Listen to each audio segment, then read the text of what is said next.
संधारित्र के दो प्लेटों के बीच बल। कैपेसिटर में दो प्लेट के बीच कितना बल लगता है वो निकालना है। Force between two plates of capacitor. एक पर प्लस क्यू आवेश, दूसरा पे माइनस क्यू आवेश। तो विपरीत आवेशों के बीच क्या होता है? आकर्षण। ये पहला प्लेट है, ये दूसरा प्लेट है। पहला पर जो बल लगता है उसको F12 लिखते हैं, दूसरा पर जो बल लगता है उसको F21 लिखते हैं। 1-2 का मतलब होता है पहला प्लेट पर दूसरा के कारण बल। 2-1 का मतलब होता है दूसरा प्लेट पर पहला के कारण बल। दोनों के बीच की दूरी d है, प्लेट एरिया ए है। पहला धन आवेश है, विद्युत क्षेत्र की तीव्रता बाहर की ओर। दूसरा ऋण आवेश है, विद्युत क्षेत्र की तीव्रता अंदर की ओर। तो पहला के कारण जो विद्युत क्षेत्र होगा σ/2ε0। सिग्मा की जगह हम लोग रख सकते हैं Q/A, तो ये हो जाएगा Q/2ε0। तो पहला प्लेट के कारण विद्युत क्षेत्र Q/2ε0। सेम तरीका से दूसरा के कारण पूछेगा तो σ/2ε0 और सिग्मा की जगह Q/A रखेंगे तो Q/2ε0। तो दोनों के कारण विद्युत क्षेत्र की तीव्रता का परिमाण समान होता है Q/2ε0, Q/2ε0। F12 का मतलब जानते हैं हम लोग 1 पर 2 के द्वारा बल, प्लेट 1 पर 2 के द्वारा बल। तो पहला पर अगर बल निकालना दूसरा द्वारा, तो पहला का आवेश है Q और दूसरा के कारण फील्ड है E2। E2 का वैल्यू यहाँ से पुट करेंगे तो Q इंटू Q/2ε0 वैल्यू आता है Q²/2ε0। तो पहला प्लेट पर जो बल लगाता है दूसरा प्लेट वो Q²/2ε0 और पहला प्लेट पर जो बल की दिशा होगी प्लेट 2 की ओर होगी। डायग्राम से क्लियर है। इसको समीकरण 1 मान लेते हैं हम लोग। सेम तरीका से अगर F21 निकालते हैं तो F21 का मतलब प्लेट 2 पर 1 के द्वारा बल। प्लेट 2 पर 1 के द्वारा बल पूछेगा तो वो हो जाएगा Q इंटू E1, 1 के कारण निकालना है। E1 का वैल्यू फिर यहाँ से पुट करेंगे Q/2ε0, तो रिजल्ट आएगा Q²/2ε0। दिशा होगी इस पर 2 पर 1 द्वारा बल जो है प्लेट 1 की ओर। तो दोनों का समीकरण 1 और 2 को ध्यान से देखेंगे, दोनों बल का परिमाण समान है Q²/2ε0। फर्क केवल क्या है?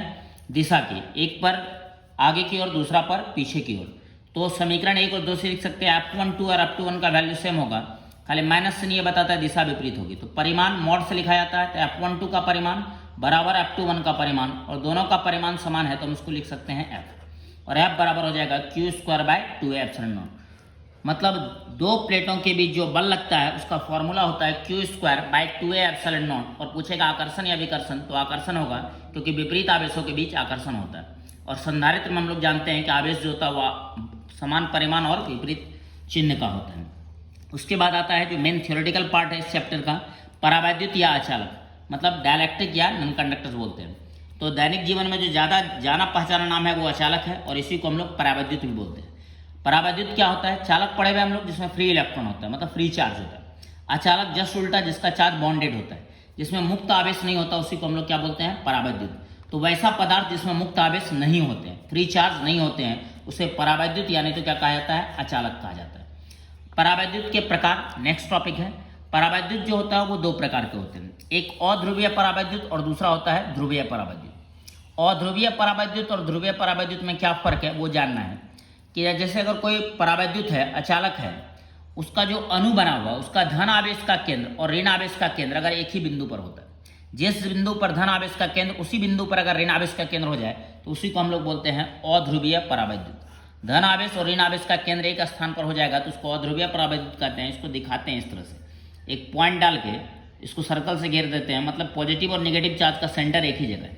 अगर द्विध्रुव आघूर्ण की बात करें तो उसमें क्या होता है कि दो आवेशों में से किसी एक आवेश का परिमाण और दोनों के बीच की दूरी लिया जाता है। तो यहाँ दोनों का केंद्र एक ही बिंदु पर है तो दूरी शून्य होगा, तो मतलब इसका द्विध्रुव आघूर्ण का मान शून्य होता है। अध्रुवीय परावैद्युत में द्विध्रुव आघूर्ण का वैल्यू 0 होता है, मतलब डायपोल मोमेंट जो होता है वो 0 होता है। जबकि ध्रुवीय परावैद्युत, जो दूसरा परावैद्युत है ध्रुवीय परावैद्युत, जिसको हम लोग इंग्लिश में बोलते हैं पोलर डायलेक्ट्रिक, ध्रुवीय परावैद्युत क्या होता है कि जिसमें धन आवेश और ऋण आवेश के केंद्र अलग अलग बिंदु पर होते हैं। धन आवेश और ऋण आवेश अलग अलग बिंदु पर होगा तो उसको हम लोग बोलते हैं ध्रुवीय परावैद्युत। इसमें द्विध्रुव आघूर्ण का मान शून्य होगा, Q इंटू डी, ये शून्य नहीं होगा क्योंकि दूरी है कुछ बीच में, तो डी का मान शून्य होगा तो द्विध्रुव आघूर्ण का मान शून्य नहीं होगा। तो ऐसा कह सकते हैं हम लोग कि जिस परावैद्युत में धन आवेश और ऋण आवेश का केंद्र एक ही बिंदु पर होता है उसको अध्रुवीय परावैद्युत, और उसके द्विध्रुव आघूर्ण का मान शून्य होता है। और जिस परावैद्युत के अणु में धन आवेश और ऋण आवेश का केंद्र अलग अलग बिंदु पर होता है, अर्थात उसका द्विध्रुव आघूर्ण का मान शून्य नहीं होता, उसे कहा जाता है ध्रुवीय परावैद्युत। दो तरह का परावैद्युत होता है, ध्रुवीय और अध्रुवीय। नेक्स्ट टॉपिक इसका आता है परावैद्युत का ध्रुवण, पोलराइजेशन ऑफ डायलैक्ट्रिक। अब पोलराइजेशन क्या होता है डायलैक्ट्रिक का वो जानना हम लोग को।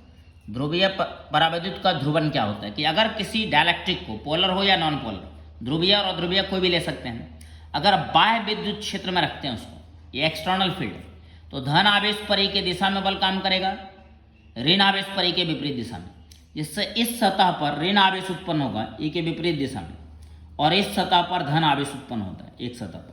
इसको हम लोग बोलते हैं माइनस क्यू और प्लस क्यू, इंड्यूस्ड चार्ज मतलब प्रेरित आवेश। तो बाह्य विद्युत क्षेत्र में रखने पर अचालक या परावैद्युत के सतह पर विपरीत आवेश उत्पन्न होते हैं, जिसको क्या कहा जाता है, प्रेरित आवेश, और इसके कारण विद्युत क्षेत्र अंदर की ओर, क्योंकि धन आवेश से बाहर, ऋण आवेश से अंदर, तो विपरीत दिशा में हो गया। तो बाह्य विद्युत क्षेत्र था बाहर आगे की ओर, प्रेरित विद्युत क्षेत्र है अंदर की ओर, तो परिणामी विद्युत क्षेत्र का मान घट जाएगा। परिणाम रिजल्टेंट इलेक्ट्रिक फील्ड का वैल्यू क्या करेगा, डिक्रीज करेगा, और इसी प्रक्रिया को हम लोग बोलते हैं परावैद्युत का ध्रुवण, पोलराइजेशन ऑफ डायलेक्ट्रिक। मतलब जब किसी परावैद्युत को बाह्य विद्युत क्षेत्र में रखा जाता है तो धन आवेश पर ई के दिशा में और ऋण आवेश पर किधर बल काम करेगा, ई के विपरीत दिशा में बल लगता है, जिसके कारण परावैद्युत के सतह पर आवेश उत्पन्न होता है। और परावैद्युत के सतह पर जो आवेश उत्पन्न होता है उसको कौन सा आवेश कहा जाता है, प्रेरित आवेश कहा जाता है। और प्रेरित आवेश के कारण जो विद्युत क्षेत्र है, परिणामी विद्युत क्षेत्र, उसकी तीव्रता घटती है, उसका मान क्या होगा, घटेगा, और इसी पूरी प्रक्रिया को परावैद्युत का ध्रुवण कहा जाता है, पोलराइजेशन ऑफ डायलेक्ट्रिक कहा जाता है। तो पोलराइजेशन ऑफ डायलेक्ट्रिक क्या हुआ कि अगर किसी भी परावैद्युत मतलब अचालक को आप बाह्य विद्युत क्षेत्र में रखते हैं तो उसके सतह पर एक आवेश उत्पन्न होता है, उसको प्रेरित आवेश कहते हैं, और उस प्रेरित आवेश के कारण जो परावैद्युत के अंदर परिणामी विद्युत क्षेत्र है उसका मान घटता है, और इसी पूरी प्रक्रिया को परावैद्युत का ध्रुवण कहा जाता है। नेक्स्ट टॉपिक है इसका परावैद्युत शक्ति या एवं परावैद्युत भंग। परावैद्युत शक्ति अलग टर्म है और परावैद्युत भंग अलग टर्म है। इंग्लिश में बोलते हैं dielectric strength and dielectric breakdown. Dielectric breakdown, परावैद्युत शक्ति का इंग्लिश हो गया डायलेक्ट्रिक स्ट्रेंथ, और परावैद्युत भंग का हो गया डायलेक्ट्रिक ब्रेकडाउन। परावैद्युत शक्ति क्या होता है, जैसे कोई अचालक है, उसको आप विद्युत क्षेत्र में रखते हैं, अचालक में इलेक्ट्रॉन तो है लेकिन बंधा हुआ है, लेकिन जैसे जैसे विद्युत क्षेत्र का मान बढ़ाते हैं तो उसके इलेक्ट्रॉन पर ज़्यादा बल लगता है, और एक समय ऐसा आता है कि इसका इलेक्ट्रॉन मूव करने लगता है, मतलब अचालक चालक की तरह व्यवहार करने लगता है। तो परावैद्युत शक्ति क्या होता है कि वैसा अधिकतम विद्युत क्षेत्र, मैक्सिमम इलेक्ट्रिक फील्ड का वैल्यू, जहां तक कोई परावैद्युत अपने गुण को बरकरार रखता है, मतलब वो चालक में परिवर्तित नहीं होता है, उस अधिकतम विद्युत क्षेत्र को उस परावैद्युत का परावैद्युत शक्ति कहा जाता है, डायलेक्ट्रिक स्ट्रेंथ कहा जाता है। जिस अधिकतम मान के लिए कोई अचालक चालक में परिवर्तित नहीं होता, वैसा अधिकतम विद्युत क्षेत्र जहां तक कोई परावैद्युत अपना गुण बरकरार रखता है। गुण बरकरार रखने का मतलब अचालक जो है वो चालक में परिवर्तित नहीं होता है, उसे उस परावैद्युत का परावैद्युत शक्ति कहा जाता है। लेकिन अगर उस शक्ति से, जो परावैद्युत शक्ति है, उससे ज़्यादा विद्युत क्षेत्र हम इस्तेमाल करेंगे तो अचालक का इलेक्ट्रॉन भी गति करने लगता है, मतलब अचालक चालक की तरह व्यवहार करने लगता है, उसका गुण में परिवर्तन हो गया, और इसी को परावैद्युत भंग कहते हैं। मतलब जो डायलेक्ट्रिक वाला गुण था वो उसका नष्ट हो जाता है, और वही परावैद्युत भंग कहलाता है। मतलब जब विद्युत क्षेत्र का मान परावैद्युत शक्ति से बढ़ाया जाता है, परावैद्युत शक्ति से भी ज्यादा कर देंगे तो परावैद्युत किसकी तरह व्यवहार करेगा, चालक की तरह व्यवहार करने लगता है, और इसी को घटना को हम लोग क्या बोलते हैं, परावैद्युत भंग बोलते हैं, डायलेक्ट्रिक ब्रेकडाउन कहते हैं। और हवा का जो डायलेक्ट्रिक ब्रेकडाउन होता है, जो परावैद्युत भंग होता है, शक्ति होता है 3 गुना 10 के पावर 6 वोल्ट पर मीटर। अगर इससे ज्यादा विद्युत क्षेत्र उत्पन्न करेंगे तो हवा चालक की तरह व्यवहार करने लगता है। तो परावैद्युत शक्ति हुआ वैसा अधिकतम विद्युत क्षेत्र जहां तक कोई अचालक या परावैद्युत अपना गुण बरकरार रखता है, मतलब चालक में परिवर्तित नहीं होता है। और परावैद्युत भंग क्या होता है कि जब परावैद्युत शक्ति से अधिक मान के विद्युत क्षेत्र का उपयोग किया जाता है तो अचालक का आवेश गतिशील हो जाता है, मतलब वो चालक में परिवर्तित हो जाता है, और किसी अचालक का चालक में बदलना परावैद्युत भंग कहलाता है, डायलेक्ट्रिक ब्रेकडाउन कहलाता है। अब एक शॉर्ट क्वेश्चन आता है बहुत फेमस कि संधारित्र में 2 प्लेट होता है, एक प्लस क्यू एक माइनस क्यू अवस्था, कहता है दूसरा प्लेट क्यों लिया जाता है, एक ही प्लेट क्यों नहीं लिया जाता, मतलब सेकेंड प्लेट का क्या इंपॉर्टेंस है, संधारित्र के दूसरे प्लेट का क्या महत्व है। तो अगर हम एक प्लेट लेते हैं और विभवांतर पूछेगा, एक का विभवांतर भी है तो दूसरा जीरो ले आता है, अगर दूसरा प्लेट नहीं है तो जीरो लेते हैं, तो V माइनस जीरो भी आता है। लेकिन अगर दो प्लेट लेते हैं संधारित्र में, एक प्लस V1 विभव है, एक माइनस V2, तब अगर विभवांतर पूछा जाएगा तो V1 माइनस, इसके जगह माइनस V2 लिखेंगे तो टोटल हो जाएगा V1 प्लस V2, मतलब विभवांतर का मान बढ़ जाता है। एक प्लेट लेने पर विभवांतर कम होता है और दो प्लेट लेने पर विभवांतर ज़्यादा होता है, और हम लोग पढ़े हुए हैं आवेश विभवांतर के सीधे समानुपाती होता है। तो दो प्लेट लेने से संधारित्र में आवेश ग्रहण करने की क्षमता बढ़ जाती है, और आवेश ग्रहण करने की क्षमता बढ़ेगी तो ऊर्जा संचित करने का मान भी क्या होगा जी, बढ़ेगा। तो इसलिए संधारित्र में दूसरे प्लेट का इसलिए महत्व है कि उससे विभवांतर के मान बढ़ाया जाता है, और विभवांतर बढ़ाने से उसके आवेश ग्रहण करने की क्षमता बढ़ जाती है, और संचित ऊर्जा का मान भी क्या होता है, अधिक होता है। कुछ ऑब्जेक्टिव क्वेश्चन में आता है संधारित्र से क्वेश्चन कि जैसे दो प्लेट है संधारित्र में, एक्स और वाई, एक है 5 वोल्ट पर, एक है 3 वोल्ट पर, और इसकी धारिता है 4 माइक्रोफैराड। तो विभवांतर लेते हैं, दो प्लेट का विभवांतर, तो 5 माइनस 3 कितना हो जाएगा, 2 वोल्ट। 5 माइनस 3 है या 2 है, इसको लेते हैं हम लोग, 5 माइनस 2 कितना लेंगे, 3 वोल्ट हो जाएगा। विभवांतर 3 वोल्ट है तो 5 माइनस 2 लेते हैं तो 3 वोल्ट। अब आवेश पूछेगा तो C इंटू V, C दिया हुआ 4 और V दिया हुआ कितना, 3 वोल्ट, तो 12 माइक्रोकूलम। तो जो उच्च विभव पर होता है उस पर धन आवेश, जो निम्न विभव पर होता है उस पर ऋण आवेश, बराबर और विपरीत आवेश होता है। तो ये 5 वोल्ट है, ये 2 वोल्ट है, तो इस पर एक्स वाला पे होगा प्लस 12 माइक्रोकूलम और वाई वाला पर होगा माइनस 12 माइक्रोकूलम। उच्च विभव वाला पे धन आवेश और निम्न विभव वाला पे ऋण आवेश। सेम तरीका से अगर ये 2 वोल्ट है और ये 6 वोल्ट है, इस बार ये उच्च है और ये निम्न है, तो उच्च वाला पे धन आवेश, निम्न वाला पे ऋण आवेश। विभवांतर पूछेगा तो 6 माइनस 2 कितना होगा, 4, विभवांतर हो गया 4 वोल्ट। धारिता कितना है, 5, तो धारिता 5 तो Q बराबर C भी, 5 गुना 4 20 माइक्रोकूलम। अब ये उच्च विभव पर है तो Y प्लेट पर धन आवेश होगा कितना, प्लस, Y प्लेट पर होगा प्लस 20 माइक्रोकूलम, और X पर पूछा जाएगा तो माइनस में होगा माइनस 20 माइक्रोकूलम, बराबर और विपरीत आवेश।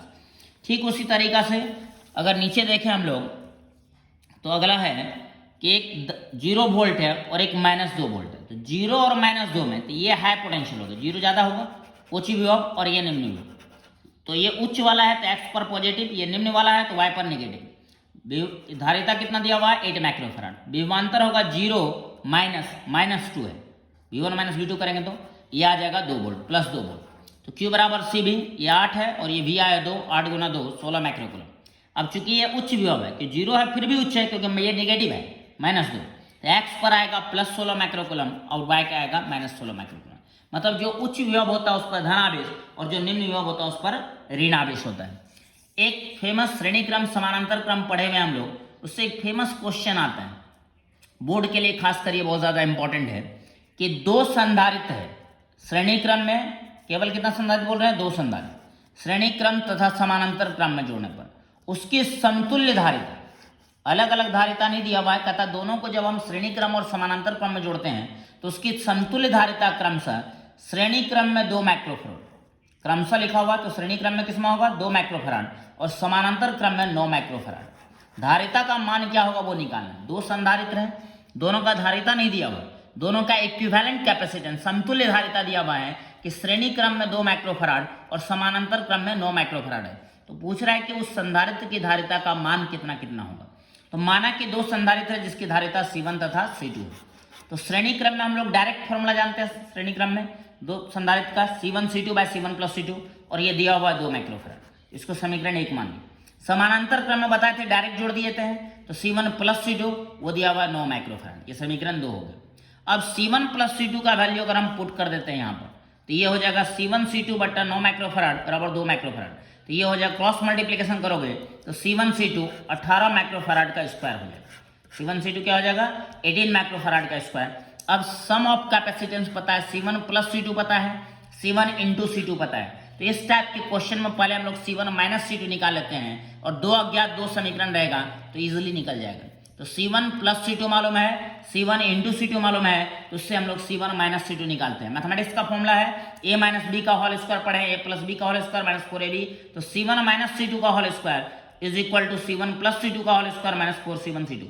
अब C1 प्लस C2 कितना है 9, उसका 9 माइक्रोफैराड का स्क्वायर माइनस 4C1 C2 है 4 इंटू 18 माइक्रोफैराड स्क्वायर, इसका स्क्वायर करोगे तो 81 microfarad square minus 72 microfarad square, क्योंकि 18 इंटू 4 72, और इसको माइनस करने पर 9 माइक्रोफैराड का स्क्वायर आएगा। तो C1 माइनस C2 का होल स्क्वायर 9 माइक्रोफैराड स्क्वायर आया।